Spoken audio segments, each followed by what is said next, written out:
Welcome to Perspectives El Paso.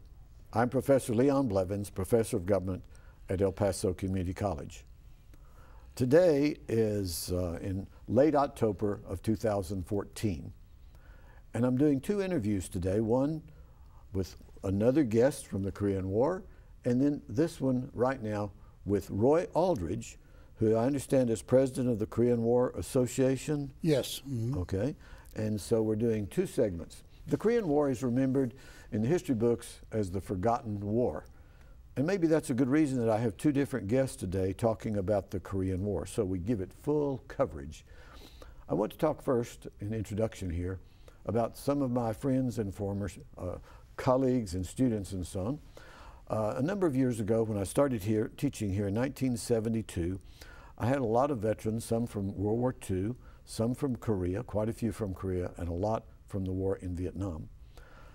Two of these lived nearby where I live on the east side of town, and so I became close friends with them.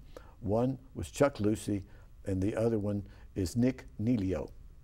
And then I found myself eventually in programs dressed as Uncle Sam. I'm known as Uncle Sam in El Paso.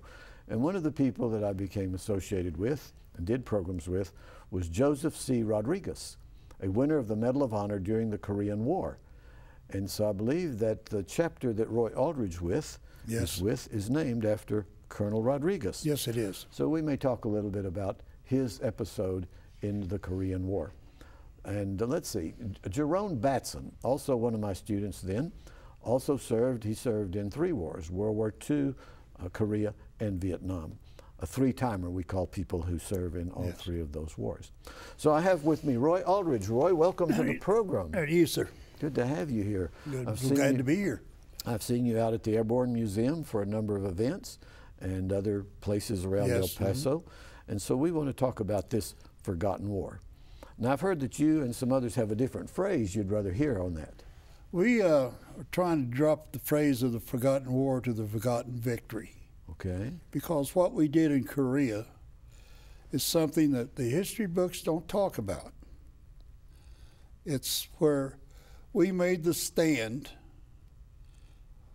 at the Pusan perimeter. That's shadowed out there in blue. The blue, okay. When I arrived in Korea in August of 1950, that's all of South Korea existed. Wow. All the rest of it was occupied territory by the North Koreans. Basically communist at that time. Communists at that time.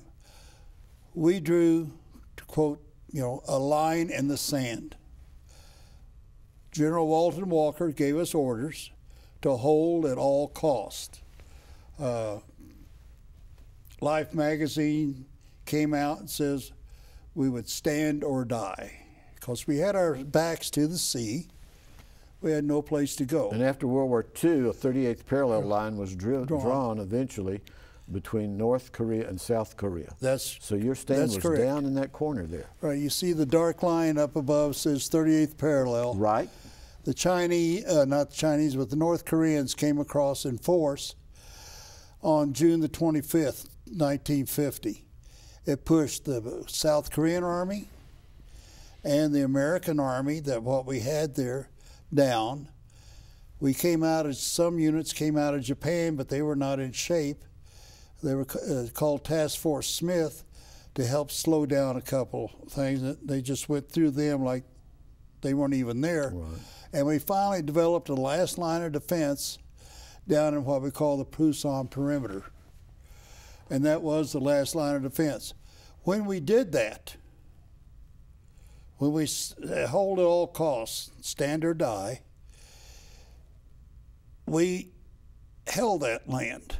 More replacements were coming in. The only port was at Pusan. We had battleships. We had the battleship, I think it's New Jersey, and I know the battleship Missouri was there, was shelling over our heads as we were getting off the ships at Pusan, and we went 30 minutes, 40 minutes later, we were on the front lines. Well, now, what was your assignment? What kind of job did you have? I was a rifleman. I was a infantryman. Okay. I was airborne infantry, and they put us in there. I was with the 187th Airborne Regimental Combat Team, 3rd Battalion, I Company. we went into Busan to get the test of land while the rest of the unit went into Japan for some additional training. And we held the line. Now, when did you join the military and when did you retire? Well, I joined the military in, excuse me, January 1950 is the Oklahoma National Guard. Okay. We got active when the Korean War started. We were on our way to Fort Hood for summer camp, and they diverted us in Denton, Texas. Oh no! And said, "You are no longer the 45th National Guard. You're the 45th Infantry," and we went to Fort Polk, Louisiana. What a shock! What a shock! They said Korea, and we said, "Where in the hell is Korea? What is it?" Never heard of it. No. And we went into Fort Polk, Louisiana. During my training at Fort Polk, I volunteered for the Airborne because they got $50 more a month. Well, go for jump it. pay. You know, go for the money. We only got $75 a month, and that was once a month. Oh my word! And that was cash payment. Yeah. So I went to Fort Campbell. Went through real fast airborne training, and we went to Japan and Korea. So Fort Campbell's in Kentucky. Fort Campbell's so in then Kentucky. you go from Kentucky to Japan and then to Korea. Korea, yes. Well, you were an adventurous fellow, weren't you? I was 16. I didn't care. Reckless. Yes. Yeah, I joined. I got in. My two cousins and I. We falsified some documents to get in. Oh, well, now you don't have to confess your sins on television. But anyway, we were 16 when we went in. Did it bother you that you heard this was not a war declared by our U.S. Congress? It was under the United Nations? I really didn't know at the time. You know, as you were all 16, I know you weren't paying attention I know to that, is I had a job to do, and I did it. Later, I found out about we were under the command of the UN command, but General MacArthur, who's one of my idols, and Harry Truman, President Truman, they took care of the military. We had 20 countries, 21 counting the South Koreans, fought in Korea.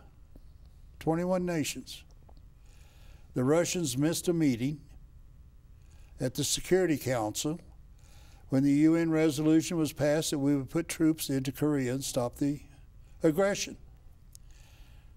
Korea was actually in the background to the aggression, yes. with China in between there, in a conflict really with the United States. Yes, it was beginning of the Cold War. Yeah, right. And when we broke out of the Busan perimeter. MacArthur pulled the end run and came around on the 16th of September of 1950 with the Incheon invasion. Right. Now, I picked up the rest of my unit then, and we were on... That was on the west side, right? That was on the west side. And we were on what they called the Seoul perimeter with a raider outfit, 5th GHQ Raiders, who was hastily thrown together. And we came across into Seoul. The Marines liberated Kimpo Airport and Seoul, Korea, and we came into Kimpo from another area. And the rest of the 8th Army broke out. We cut the North Koreans off, cut their supply lines with air power. They couldn't move. And then the 8th Army broke out of the Busan perimeter and went north. By us taking Seoul and Kimpo Air Base, it gave us a jumping off place for airborne invasion of North Korea. When MacArthur got permission from the United Nations, he didn't do it on his own, to cross the 38th parallel and press on up to the Yalu River and to occupy all of North Korea to unify the country.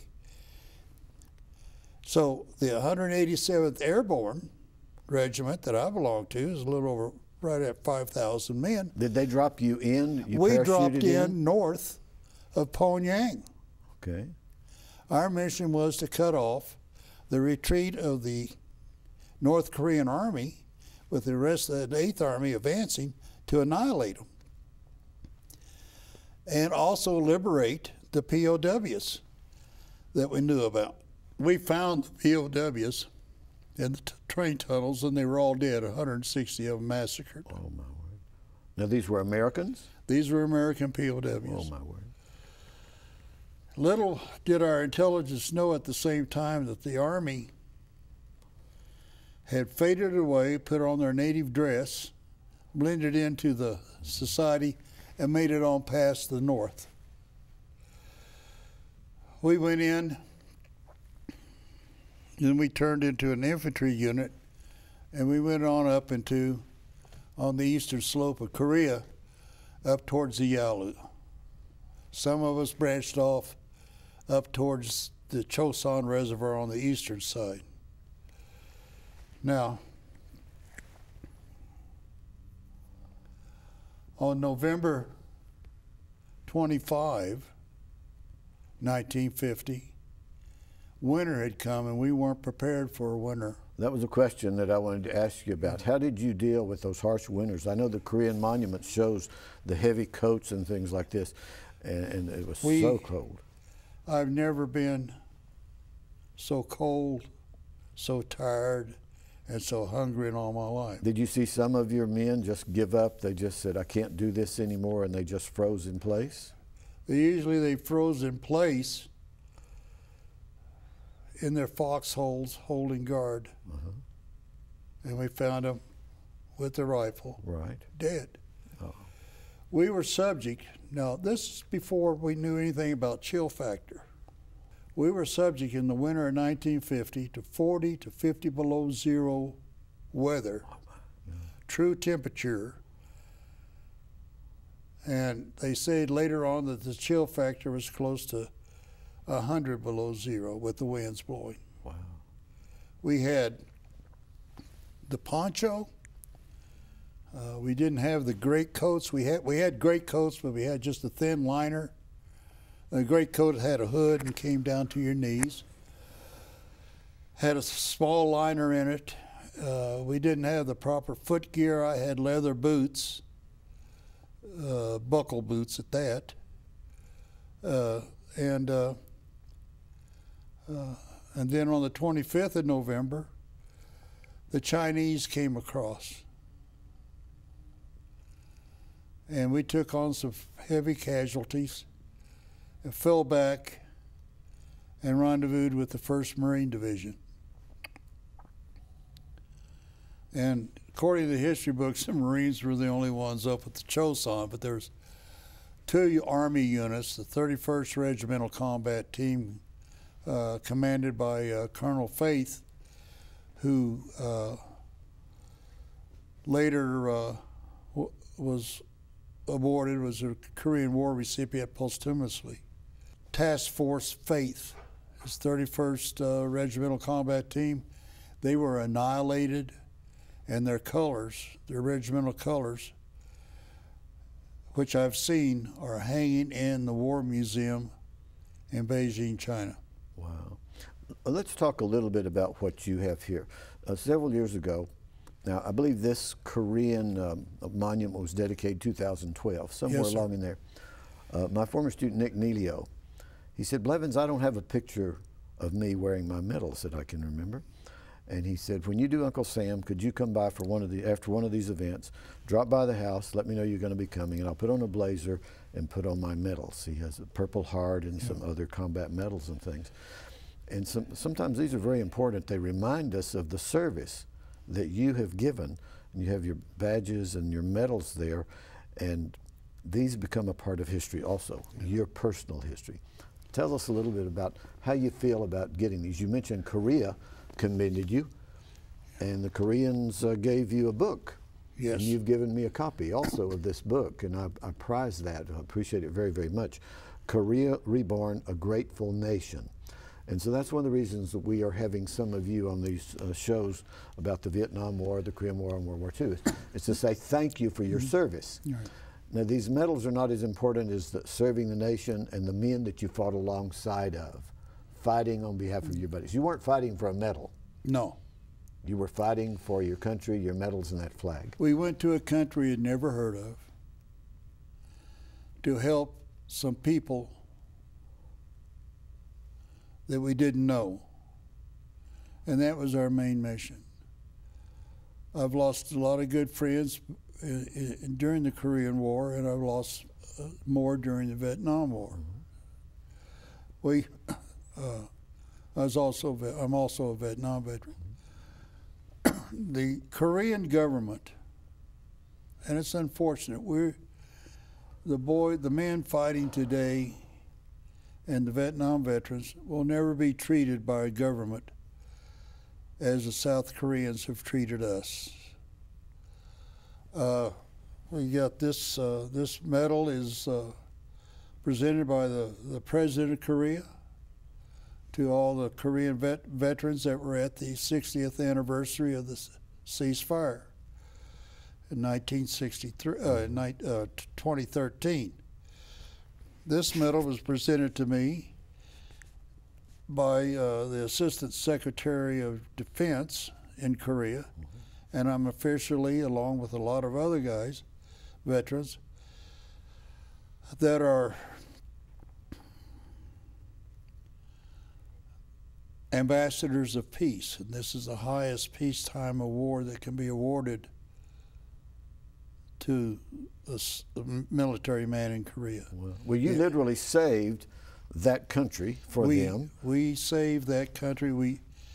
Our mission is to drive the Chinese or the North Vietnamese out of South Korea, which we did. Yeah, the North Koreans back. Yeah, we drove the North Koreans out of South Korea. Yeah. And liberated the nation. Well, they're a major industrial power today. Yes, they are. They're the third largest industrial nation in Asia, Southeast Asia.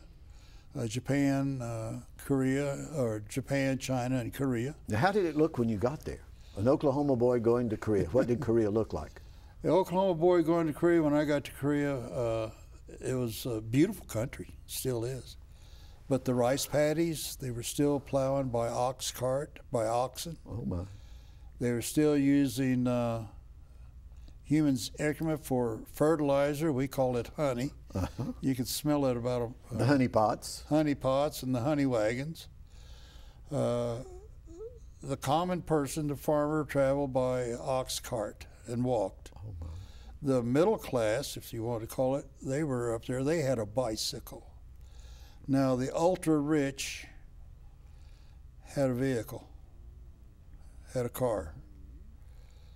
And that was Korea.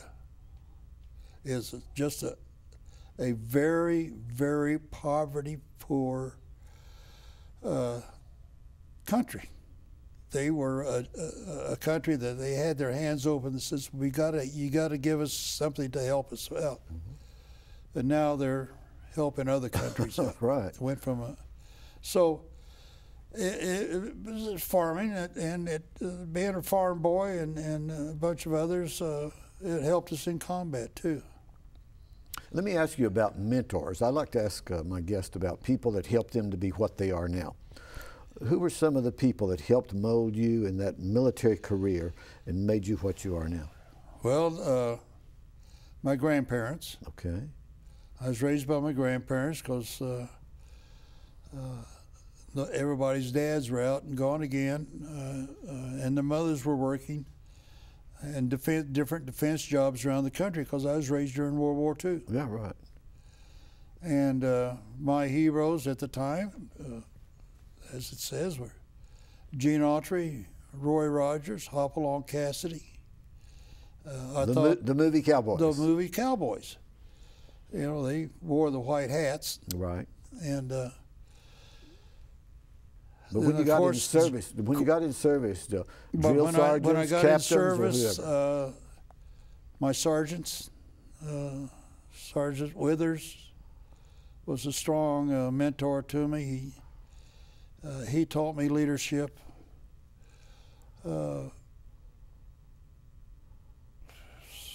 Lieutenant Jorgensen was my platoon commander. He was a mentor. He took leadership. Okay. I sort of patterned my life after John Wayne. Here's another, we had, at the time of the Korean War, we were still full of patriotic spirit. We were young, gung-ho, lean, gung-ho. gung-ho and ready to go. Yeah. And we haven't stopped since then. And that's not all bad, is it? No, it isn't all bad. I spent a grand total of 23 years in the military. In 1951, I was discharged from the Army. I was wounded and got a discharge. And believe it or not, I went back and finished high school and graduated with my 1952 class. Formal high school education, not a GED. Oh. Then I enlisted into the Air Force, and they sent me back to Korea. I was trained on special munitions, like a sort of a smart bomb type fuse that the aircraft could set, and we could send it off into another direction. We only had one aircraft like that. It was modified to where we could fly without crossing any international borders, photograph certain things in Manchuria and Russia, because Korea comes on up, North Korea comes right on up, and it mates up with China and Russia. A little corner. In a corner. Manchuria, of course, was China, but that was the whole border. And we were photographing, we were trying to get some photographs. Well, the fuses weren't working right, and I was the so-called expert, so I volunteered to go on a flight. And they said it would just be a test flight, a milk run, don't worry. The flak, anti-aircraft, you could walk on it at night. Wow. And the aircraft I was on got hit. And we'd already dropped our bomb. So I kicked out the hatch from where I was in the back of the aircraft into the bomb bay, and I bailed out. We were ordered to bail out. The bell was ringing. And, excuse me, about my third tumble, the aircraft disintegrated. Wow. I'm the only person out. And I hid in the good brown earth of North Korea, which is rice paddy. And just right, I couldn't even, after I got up, couldn't even get my chute off when I got a rifle butt into my back. And the order to Chunji, stop. Held up my hands. And I was captured as a prisoner of war on April the 13th, 1953. And how long did you serve as a POW? I served from April 1953 to September 1953. Wow. Now remember, the war, the ceasefire, was in July 27, 1953. I got repatriated in September 4, 1953. Oh, 6 days before my 19th birthday. I was declared a war criminal. They took me to what's listed on the map as a holding area called Pak's Palace. And I went in, I was north of Pyongyang, just right outside Pyongyang, the capital. And I went into this building with the judges, and it was all in Korean, and I had a North Korean with me. They took my Geneva Convention card and tore it up when they first caught me. I was already declared a war criminal and sentenced to die. They tried me. They told me that I could, nothing would happen to me if I signed these confessions of chemical and biological warfare against crimes of humanity. And I had promised my grandfathers I would not disgrace the country, and I said no. I would not sign it. They took me out, had me dig a shallow grave, put me on my knees, blindfolded me, and a communist officer, North Korean officer, stood behind me, put a pistol to the back of my head, and dry clicked it. No bullet. Click. And then they took me back and put me in a box. They did that to me 6 times, but I never signed a paper. When I was repatriated, they took us up to what they called the Bridge of No Return up towards Panmunjom. And we got out and walked across the bridge, and here's a Marine in a razor-sharp uniform, standing there tall as sergeant, big mustache, and I threw my arms around him and kissed him. And he stepped back and said, "Welcome home, son." And when I went through the processing, they said we had no record of me. My name was never turned in to the International Red Cross because I was a war criminal. And war criminals have no privileges underneath the Geneva Convention. And they asked me, says, I gave my name, rank, and serial number. And they said, "Well, where did you come from?" And I told them. And they said, "Well, who are you?" And I said, stupid answer. I said, "Well, I'm me. I'm Roy Aldridge." So, "Well, we have no record of you, Airman." And I said, "Well, that's it." I did see the 21 Americans that refused repatriation, and they elected to stay in North Korea and Manchuria. Traitors. Traitors. Out and out traitors. Well, our time is about gone. Okay. I'm going to shake hands with a true hero. Thank you I've very said much, before, I don't give the word hero to a lot of people. Just because you wear a uniform doesn't make you a hero. But when you go through what you went through for this nation and for the integrity even of your own family, you're a hero, Roy. Thanks for being on the show today. It's my privilege. My wife is the one that broke me out of my shell. I went for so many years and never talked about anything. Like I say, we have an educational program, and we offer our services. I gave you my card to come to any school for living history and explain the Korean War. We're going to put a telephone number off of your card and a website so people can check that if they want to make contact. Yeah, with you. It's quite a web, and we also next month we're having Dr. Wanju Hong from Syracuse University will be here in El Paso doing living histories on the Korean War veterans. Okay, very good. Well, our time is gone. It goes fast. We only had 28 minutes, and we could go on. And we have given 2 30-minute programs to the Korean War. Thanks for being with us. Thank you very much. Thanks for tuning in to Perspectives El Paso. I'm Leon Blevins.